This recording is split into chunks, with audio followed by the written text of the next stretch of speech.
Hai pencinta Batampos, bertemu kembali dengan saya Muhammad Nur, kali ini di segmen Cakap-Cakap Batampos. Dan saya tidak sendiri, saya ditemani oleh Yuli Tavia, reporter kami di lapangan yang biasa meliput masalah politik dan pemerintahan. Nah, di kesempatan kali ini di Cakap-Cakap Batampos edisi kali ini kami akan membahas soal perolehan suara calon anggota DPR RI dari Dapil Kepri dan juga calon anggota DPD RI dari Dapil Kepulauan Riau. Mungkin kita bisa lihat di layar ya Yul, perolehan suara sementara untuk akumulasi partai politik ya untuk DPR RI. Itu Partai Golkar berada di urutan tertinggi ya dengan perolehan 39.142 suara. Ini sampai pukul 17.30 tadi ya. Dan sudah 35,44% suara yang sudah masuk. Kemudian di urutan kedua ada Partai Gerindra ya. Udah 28 mendekati 29.000. Kemudian tempat ketiga adalah Partai Nasdem dengan 26.000 lebih. Kemudian di urutan keempat ada PDIP dengan 23.000 suara untuk sementara. Nah, yang mendekati berikutnya adalah ada Partai Kebangkitan Bangsa dan PKS. Nah, kalau dilihat dari grafik ini, maka 4 partai ini yaitu Golkar, Gerindra, dan Nasdem serta PDIP yang berpotensi mengirimkan wakilnya ke DPR RI karena memang kuotanya hanya 4 ya. Iya, benar, untuk Dapil Kepri.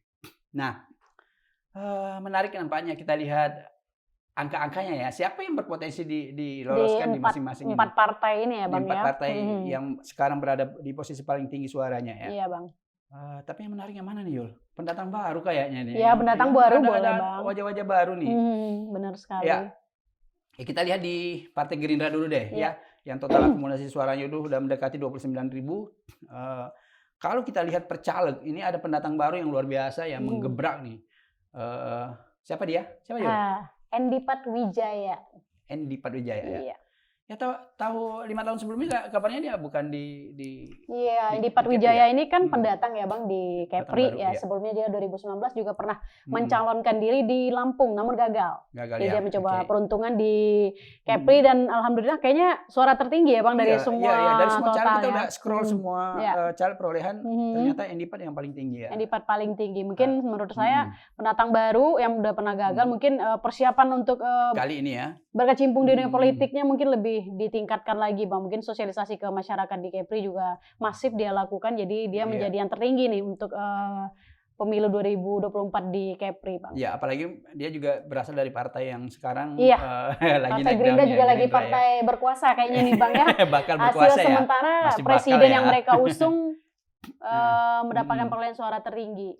Ya, siapa pendatang baru kedua?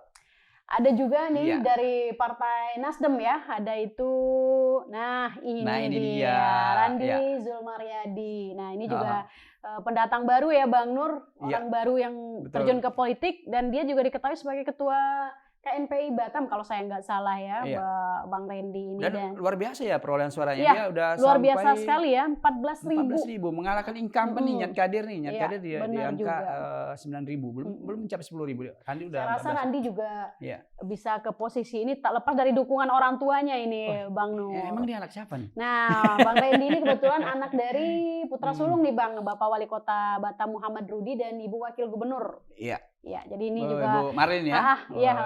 Maksud saya tuh memiliki orang tua yang berpengaruh cukup memberikan pengaruh juga terhadap karir politik gitu. Apakah ada kaitannya itu sedikit banyaknya ada kaitannya gitu ya. Pasti karena orang tua adalah tokoh, pasti sedikit banyak juga mempengaruhi karir politik anak. Si anak ya. Tapi apapun ceritanya ya, dia berhasil menjodok dan mengalahkan incumbent ini untuk sementara ya. Ini kan Nyat Kadir ya politisi senior ya, Bang ya, yang udah beberapa kali juga lolos. Tapi untuk pemilu hari ini kayaknya berat ya. Berat sepertinya, jauh juga, Bang, jarak suaranya. Tapi mohon maaf lah, ini baru sementara ya, maksudnya belum final. Ya, ini belum final. Kemudian ada persaingan ketat katanya di Golkar ya, yang tadi yang perolehan suara sementara secara partai juga paling tinggi ya. Ini dia, Yul. Golkar dari ya, Bang. Pagi sampai sore persaingan ini turun naik nih antara incumbent Chen Shui-lan dengan Rizky Faisal gitu ya. Nah, tadi Rizky Faisal dari pagi sampai siang itu sempat memimpin mengalahkan Chen, tapi kali ini Chen di posisi teratas ya dengan 17.400 gitu loh.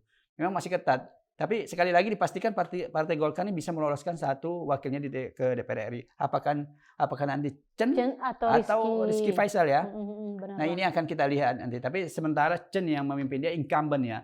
Dan secara kinerja juga memang lumayan. Sering turun ke lapangan ya. Sering turun dia menemui masyarakat nih Bang. Lalu siapa lagi Yul? Satunya tadi PDIP ya? Iya Bang, nah ini dia PDIP. Sebenarnya ini orang lama tapi pendatang baru gitu ya Yul. Ya ini dia. Iya ini dia. Romo Suryo. Iya Romo Suryo. Ya walaupun perolehan suaranya belum sampai 10.000, tapi secara akumulasi partai perolehan suara partai itu udah 23.000. Secara grafik dia berada di urutan nomor 4 ya. Nomor 4. Nah, kuota untuk DPR RI itu hanya 4. Nah, berarti Pak Suryo salah satunya nih Pak. Ya, berpeluang. Dan sementara perolehan suaranya dia mengalahkan incumbent-nya ya, si Sturman ya. Sturman. Ini dia Pak Suryo udah mendekati 10.000 gitu loh. Artinya kalau suara yang masuk nanti stabil seperti ini terus pergerakannya, maka potensi yang terkirim ke sana dari 4 partai perolehan suara tertinggi saat itu adalah Endipat dari Golkar dulu ya, Golkar yang Chen Shui-lan ya. Yang tertinggi ya. Ya, sementara itu kemudian Gerindra ada Endipat, kemudian ada Randy dari Nasdem dan si apa lagi? Suryo Respationo dari PDIP. Saya kira itu. Tapi ini masih dinamis ya, karena baru 2.096 data TPS dari 5.914 TPS. Masih 35% ya Bang ya. Iya. Ini pendatang baru nih luar biasa juga ini ya. Bisa mengalahkan bagaimana incumbent lainnya Pak Asman jauh ya. Jauh sekali ya. Mungkin kita lihat sedikit datanya ya. Sedikit aja sebelum kita beralih ke ini. Partai PAN. Nah ini dia nih. Ini perolehannya baru 6.000, masih jauh sekali. Secara perolehan partai juga baru 10.000-an ya. Jauh sekali. PKS juga yang digadang-gadang bisa mengirimkan wakilnya juga masih tertinggal jauh ya, Suryani ya. Suryani ini akumulasi partainya juga baru 17.000. Iya. Jadi harus kerja keras lagi. Iya, harus kerja keras. Mudah-mudahan tidak ada suara yang jalan-jalan. Kalau ada suara yang jalan-jalan bahaya ini kan ini gitu. Harus dikawal sepertinya. Harus dikawal ini gitu loh. Baik, Yul, saya kira cukup dulu ya Yul untuk DPR RI. Kita beralih ke DPD yang nggak kalah menariknya ini Yul. Ada pendatang baru juga di sini Yul. Iya nih Bang. Ini DPD ya Bang? Ya ini DPD sampai data pukul 17.44 ya. Sudah 42% ini udah mendekati 50% nih. Setengahnya nah, Bang. Ini nih si Bang Dharma incumbent ini yang luar biasa nih nggak Bang kekejar Dharma suaranya. Karena rajin kali Bang turun ke organisasi, menyapa masyarakat. Jadi masyarakat masih mempercayakan gitu Bang untuk menjadi wakil di betul. Perolehan suaranya sudah mencapai 58.000. Mendekati sudah terkejar ini Bang. Iya. Betul Yul. Kemudian di posisi kedua kita lihat nih. Wah, ya ini. Ini antara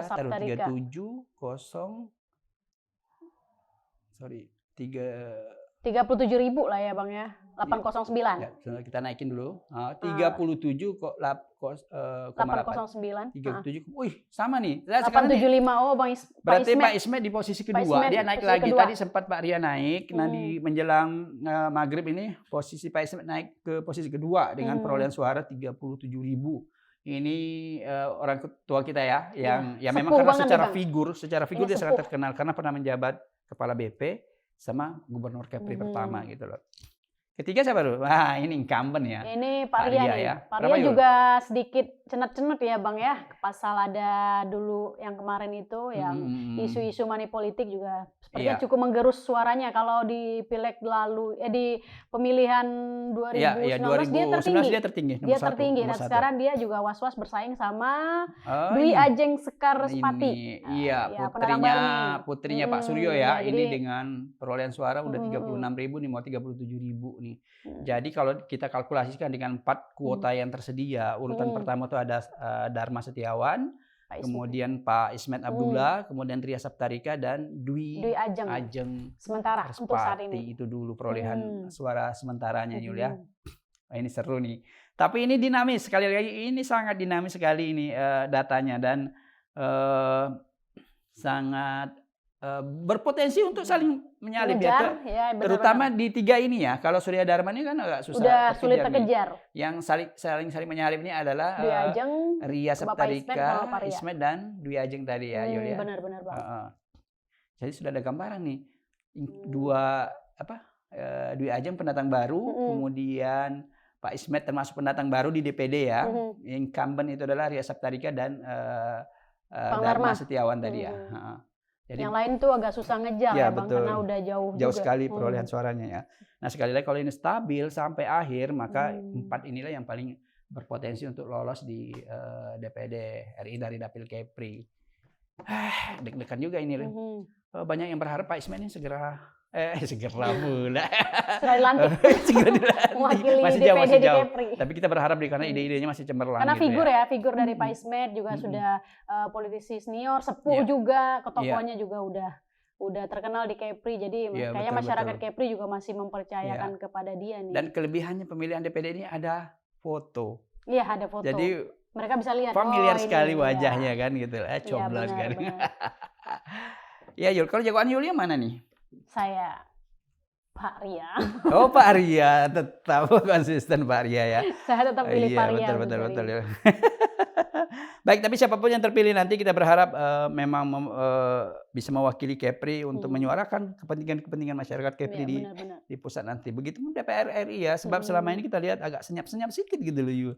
Ya terutama untuk undang-undang kepulauan kali ya Bang. Undang-undang kepulauan kan sangat penting sekali dan kemarin saya sempat mewawancarai Pak Ria, dia sangat concern di bidang undang-undang kepulauan ini bagaimana caranya biar bisa disahkan ya. Dan itu sudah final sebenarnya, tinggal pengesahan ya. Masih draftnya sudah selesai kata Pak Ria. Yang berhak mengesahkan adalah DPR RI. Iya, makanya kalau DPD hanya bisa mengusulkan gitu loh. Apa kelebihannya buat Kepri? Salah satunya adalah kalau dulu perhitungan dana perimbangan itu berdasarkan luas wilayah, daratan. Nah kalau jadi nih lolos undang-undang kepulauan itu berdasarkan luas wilayah termasuk lautnya juga. Iya benar Bang. Kita 96% laut. Ya itu jadi ada potensi. Ada banyak manfaat. Tapi kita tunggu dulu lah nanti siapa yang terpilih nanti. Ya mudah-mudahan ini juga menjadi fokus dari wakil rakyat. Betul. Yang mewakili Kepri Bang. Saya kira cukup sekian ya Yul ya. Cakap-cakap kita di edisi sore kali ini. Sampai jumpa di edisi cakap-cakap berikutnya. Jangan lupa tetap pantau Batam Pos untuk mengetahui perkembangan perolehan suara DPR RI, DPD RI. Kemudian caleg-caleg di kabupaten, kota, dan provinsi. Tapi karena berhubung datanya masih sedikit sekali, belum layak untuk dibuka ke publik. Tapi kami akan terus menginformasikan kalau ada perkembangan terbaru. Cukup sekian cakap-cakap Batam Pos. Terima kasih sudah menonton kami. Dan jangan lupa like, subscribe, share ke teman-teman ke semua platform media sosial yang ada di dunia maya saat ini. Ya Yul ya. Makasih Yul udah menemani di edisi cakap-cakap kali ini. Sama-sama Bang Nur. Sampai jumpa. Salam redaksi.